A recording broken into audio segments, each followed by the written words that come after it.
Hello everyone. बेटा NEET 2024 का जो दोबारा रिजल्ट आना था आ गया था। इसमें वीडियो में 3 मिनट लूंगा मैं और आपसे दो इंपॉर्टेंट बात करूंगा। पहला, हमने कल अपना ड्रॉपर बैच लॉन्च किया है, उसमें बच्चों की बहुत कमेंट थी कि सर 1.0 को 2.0 दो। इधर उधर कमेंट्स भी कर रहे हैं, तो हम चाह रहे हैं कि उसको क्लियर कर दें यहाँ पर, क्योंकि फिर आपको पता रहेगा। दूसरी चीज क्या है कि रैंक में कितना फर्क आया। देखो क्लियर बोलता हूँ, बिल्कुल आपको ध्यान रखना है। पहला दिन भर बहुत वीडियोस चलेंगी जिसमें ये दिखा रहे हैं वो दिखा रहे हैं, रैंक में फर्क नहीं आया। मैंने आपको लास्ट वीडियो में भी बोला था, रीपब्लिश करने से कोई फर्क नहीं आएगा, आप चाहे देख लेना। ऐसा ही हुआ क्योंकि 1563 बच्चे हैं, ये कोई रॉकेट साइंस नहीं, आप भी सोच सकते हो। तो सर आप क्या करना है, हमें आपको पता है आपको क्या करना। 8 जुलाई का वेट करिए जिनके नंबर 610 620 से ज्यादा है। दूसरा, जिनके उससे कम है दोबारा से या तो नेक्स्ट ईयर के लिए जाइए, नहीं तो अल्टरनेट कैरियर ऑप्शन देखिए। आप अगर ये पूछ रहे हैं कि मेरा थर्ड ड्रॉप था, मेरे 600 आ रहे हैं, क्या करना चाहिए, फोर्थ के लिए जा, स्ट्रांग जा, 700 लेके आ।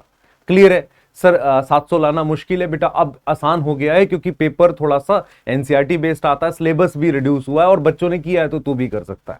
मेरी बात समझ में आ रही है? ऐसा पॉसिबल है। तो हम पूरी जान इस बात पे लगाएं कि हम कितना एफर्ट बढ़ा सकते हैं, क्योंकि मिडिल क्लास फैमिली वाले बच्चे या हम नॉर्मल लोग ये बहुत कंप्लेन करके कि ये हो गया वो हो गया, फायदा नहीं, हमें अपना एफर्ट ही बढ़ाना पड़ेगा, ये तेरा सत्य है। तो जिन बच्चों की रैंक आ गई है 50,000 के आसपास, जिनके 620 के आसपास है बेटा, वो आपका सत्य है 8 जुलाई तक।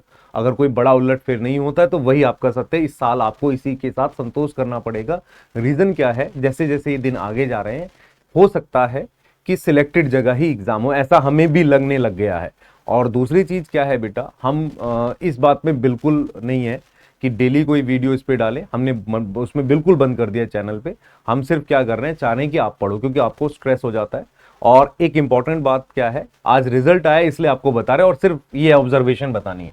आप देख लो रैंक कितनी बदल रही है, 10 12 16 40। इसका मतलब 3 कैटेगरी के बच्चे हैं जिनकी बहुत ज्यादा उसमें 10 12 है, मिडल में हो सकता है 15 16, और जो 620 के आसपास जिनको लास्ट ईयर तक कॉलेज मिल रहे थे उनमें 30 40 का फर्क आ रहा है। किसी में ज्यादा आ भी रहा होगा। इसलिए आपको क्या करना है, कमेंट में अपनी पुरानी और नई रैंक बतानी है। तो आपको क्लियर है बहुत मेजर फर्क रैंक में नहीं आ रहा है रीपब्लिश होने से। आप कमेंट में अपनी पुरानी नई रैंक बताइए, बच्चे उससे कंपेयर कर लेंगे कितना डिफरेंस आ रहा है, आप भी कंपेयर कर पाओगे दूसरे से। दूसरी चीज क्या है बेटा, मंथन 1.0 को हम 2.0 दे रहे हैं। मंथन 2.0 में हम किस तरीके से जा रहे हैं, सिलेबस को कंप्रेस करके पढ़ाएंगे। क्या सर डिटेल नहीं पढ़ाएंगे? बिल्कुल पढ़ाएंगे। दूसरा, कंप्रेस क्यों करना है, ताकि प्रैक्टिस का ज्यादा समय मिले, ज्यादा टेस्ट दे सके और आप 700 नंबर ला सके, यही हमने सोचा है। अगर इसके अलावा कोई ऑप्शन है तो हमें जरूर बताएं कमेंट में, क्योंकि और कोई ऑप्शन मुझे समझ नहीं आता। बायो आसान होती है पर उसमें प्रैक्टिस चाहिए, उसको प्रॉपर करानी पड़ेगी। तो हमने प्लान जिस हिसाब से बनाया है कि हम जनवरी में भी गलत मतलब सिलेबस को फिनिश कर ले जाएंगे, जिससे आपको बाकी सब्जेक्ट के लिए समय मिले। और मतलब हम अपना जो पुराने बैचेस जो हमने पढ़ा रखे हैं यूट्यूब वगैरह पे, वहां से नई चीज क्या डाल रहे हैं, डायग्राम वाले क्वेश्चन मैंने अपने बैच में कराए भी हैं, कि डायग्राम पर नेमिंग वाले क्वेश्चन मैंने ऐड किए हैं ताकि उसकी भी प्रैक्टिस रहे। इस बार 2 क्वेश्चन थे जिसके गलत होने के चांसेस थे, तो हर बार नया करते हैं, सिलेबस कंप्रेस करेंगे, डायग्राम वाले क्वेश्चन डालेंगे। और मैंने एक असाइनमेंट सेल का बनाया भी था, मैंने पीडीएफ दी है आप लोगों को, फ्री में भी दी है, कि जिसमें म्यूटेंट क्वेश्चन डालें, पीवाईक्यू को बदल के डाला है। क्योंकि मैं ये मान के चल रहा हूं कि जब ये एनटीए से उठकर कहीं और जाएगा, वो अगर नया पैनल होगा तो वो पीवाईक्यू को आधार बनाकर बनाएगा, हो सकता है कोई पीवाईक्यू दे दे, तो पीवाईक्यू को ही म्यूटेट करके म्यूटेंट क्वेश्चन डोपा के साथ मिक्स कर कर मैं दे रहा हूं, ये बेनिफिट के लिए। ठीक है, तो क्लियर है, बहुत बड़ा बदलाव नहीं हुआ। 8 जुलाई तक वेट करेंगे, जिनके 600 के ऊपर हैं वही करें, 600 के नीचे वाले या तो डिसीजन ले या एडमिशन लेके पढ़ाई करना स्टार्ट करें। इसके अलावा आपका तीसरा ड्रॉप है, चौथा ड्रॉप है, क्या करना चाहिए बेटा आप डिसाइड करो। 630 वाले बच्चे भी ड्रॉप कर रहे हैं। कल मुझे पटना में बच्चा मिला, बात की मेरे से, मैंने बोला उसको बेटा कोई बात नहीं है, होता है, पर क्या कर सकते हैं, जो रैंक है वही तेरा सत्य है। हम तेरे लिए लड़ सकते हैं पर 8 जुलाई से पहले कोई कुछ नहीं कर सकता, चाहे कितनी वीडियो बना ले।